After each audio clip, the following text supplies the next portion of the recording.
Halo, selamat pagi. Jumpa lagi di Berita Padang bersama saya Afri Meriana. Sejumlah berita aktual dan menarik akan kami sajikan untuk Anda. Berikut 3 berita utama pagi ini.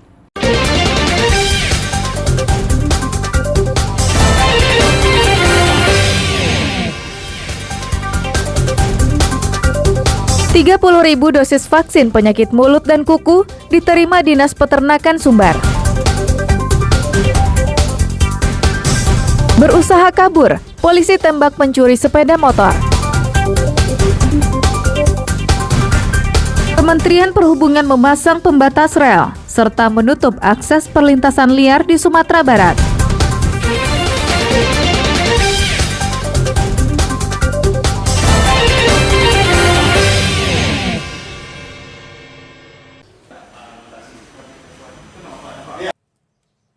Ribu dosis vaksin penyakit mulut dan kuku Rabu pagi telah tiba di gudang Dinas Peternakan Sumatera Barat.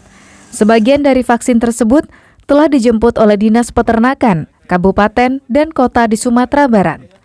Menurut Kepala Bidang Kesehatan Hewan, Dinas Peternakan Sumatera Barat beberapa pekan lalu, vaksin tahap 1 yang berjumlah 5.500 dosis telah diterima pemerintah provinsi dan telah didistribusikan ke kabupaten dan kota. Saat ini hanya 2 kabupaten dan kota di Sumbar yang hewan ternaknya aman dari PMK, yakni Kepulauan Mentawai dan Bukit Tinggi. Meski aman, Kota Bukit Tinggi tetap memperoleh vaksin untuk disuntikan kepada ternak di wilayah tersebut. Hal ini dilakukan karena ternak di daerah sekitar Bukit Tinggi, seperti Kabupaten Agam, Padang Panjang, dan Kabupaten 50 Kota, telah terpapar PMK. Sedangkan Kabupaten Kepulauan Mentawai tak memperoleh vaksin sama sekali karena daerah tersebut merupakan daerah kepulauan di pantai barat Sumatera. Tak hanya itu, ternak yang didatangkan ke Mentawai telah diperiksa secara ketat oleh petugas kesehatan di Pelabuhan Bungus, Padang. Rencana 30.000 dosis vaksin. Dan vaksin ini sudah sampai di Dinas Peternakan dan Kesehatan Provinsi Sumatera Barat. Mulai hari ini itu sudah dijemput oleh kabupaten kota untuk pelaksanaan kegiatan vaksinasi di tahap 2 ini.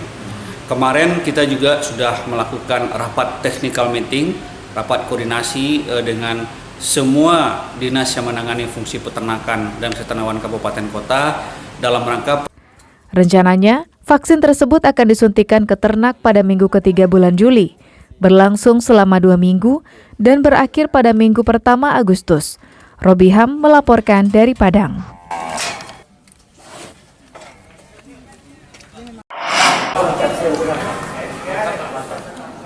Pengelola Bandara Internasional Minangkabau sejak beberapa hari lalu mewajibkan setiap calon penumpang yang akan terbang telah melakukan vaksin penguat.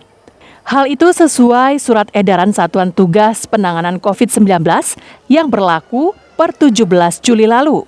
Bagi calon penumpang pesawat yang baru melakukan suntik vaksin 2 kali, wajib melampirkan rapid test antigen yang berlaku 1 kali 24 jam atau PCR yang berlaku 3 kali 24 jam. Sedangkan untuk calon penumpang yang baru 1 kali suntik vaksin COVID-19, wajib melampirkan surat keterangan negatif COVID-19 berdasarkan tes PCR yang berlaku 3 kali 24 jam. Sementara bagi calon penumpang pesawat yang belum suntik vaksin sama sekali, wajib menunjukkan surat keterangan hasil negatif tes PCR yang berlaku 3 kali 24 jam dan surat keterangan dari dokter rumah sakit pemerintah.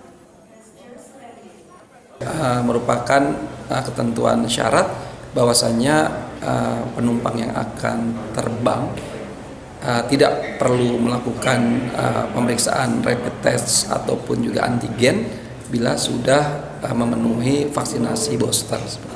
Kami di Bandara Minangkabau bersama dengan stakeholder terkait sudah mengantisipasi hal tersebut. Sebagai contoh, kami sudah membuat sentral layanan vaksin yang ada di terminal. Dalam 1 hari, rata-rata penumpang pesawat yang terbang dari BIM berjumlah 6.000 hingga 7.000 penumpang yang dibawa oleh 50 penerbangan. Saat ini, Bandara Soekarno-Hatta di Jakarta masih menjadi tujuan sebagian besar penumpang yang berangkat dari Bandara Internasional Minangkabau di Padang. Dari Padang, Robiha melaporkan.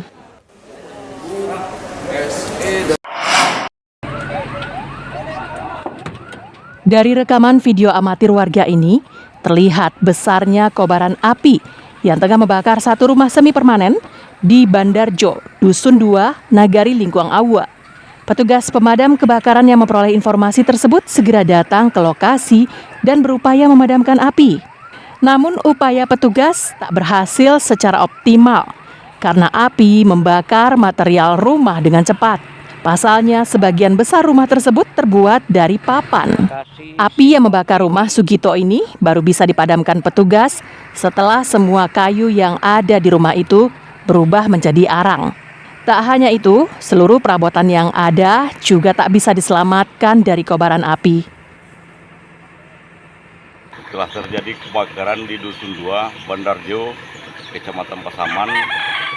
Sebuah rumah berukuran kira-kira 6x8 meter yang dimiliki Bapak Sugito, seorang PNS juga. Yang dalam hal ini kita telah menurunkan tim dari posko Kecamatan Pasaman, posko induk kita. Kerugian akibat kejadian tersebut ditaksir sekitar 150 juta rupiah. Tidak ada korban dalam peristiwa tersebut. Safaatul Ulum melaporkan dari Pasaman Barat.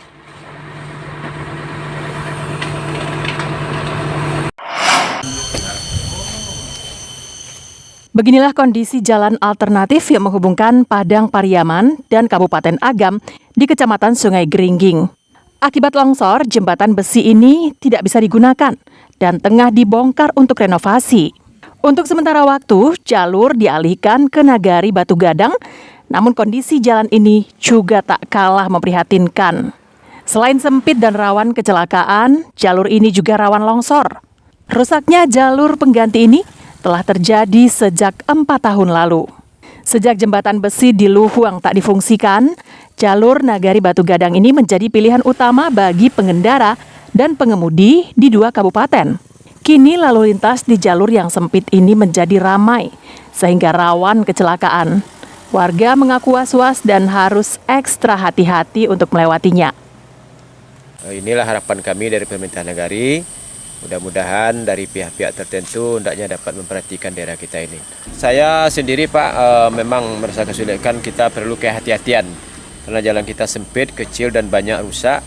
Longsornya 3 titik, jadi memang kesulitan kita lewat sini Pak. Agar tak menimbulkan korban, polisi memasang garis polisi di titik yang rawan.